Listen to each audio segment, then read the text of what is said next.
Good evening বন্ধুরা, আপনারা কে কীরকম আছেন অবশ্যই জানাবেন। আজকে হঠাৎ করে আপনাদের সাথে কিছু একটা শেয়ার করব বলে এসেছি। কিছুদিন ধরে একটা জঘন্য জিনিস আমি দেখতে পাচ্ছি, আর আজকে তার একটা চরম পর্যায়ে পৌঁছেছি। তো সেই জন্যই আমি আপনাদের সাথে শেয়ার করব বলে এসেছি।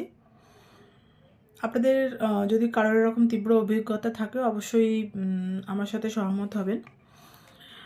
আসলে আমি ফেসবুকে এই প্রথমবার হয়তো মাসখানেক হবে আমি খুব অ্যাক্টিভলি অ্যাটেন্ড করছি বা ভিডিও পাঠাচ্ছি বা ফ্রেন্ড রিকোয়েস্ট অ্যাকসেপ্ট করছি ইত্যাদি ইত্যাদি। এর আগে আমি কোনোদিনই এইভাবে ফেসবুকে অ্যাক্টিভ থাকতাম না, কারণ আমি জানি ফেসবুকটা একটা মাধ্যম যেখানে শুধু কিছু মিথ্যে মানে মানুষ আছে যারা নিজেদের মিথ্যে প্রচার করে। তো এইসব প্রচারের মধ্যে আমি একদমই পছন্দ করি না, আর আমি খুব স্পষ্টবাদী।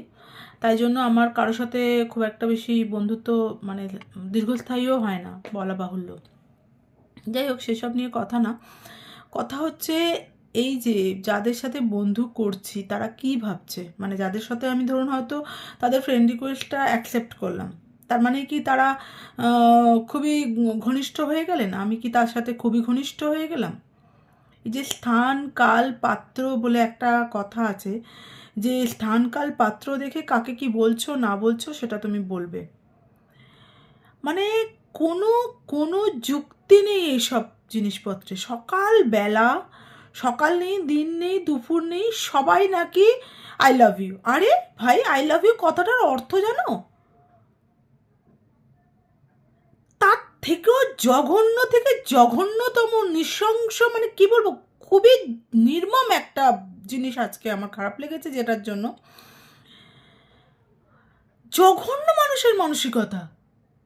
এ কি রে বাবা, তারা কি তাদের মা বা বোনেদের সাথে এইভাবে কথাবার্তা বলে, এভাবে আলাপচারিতা করে?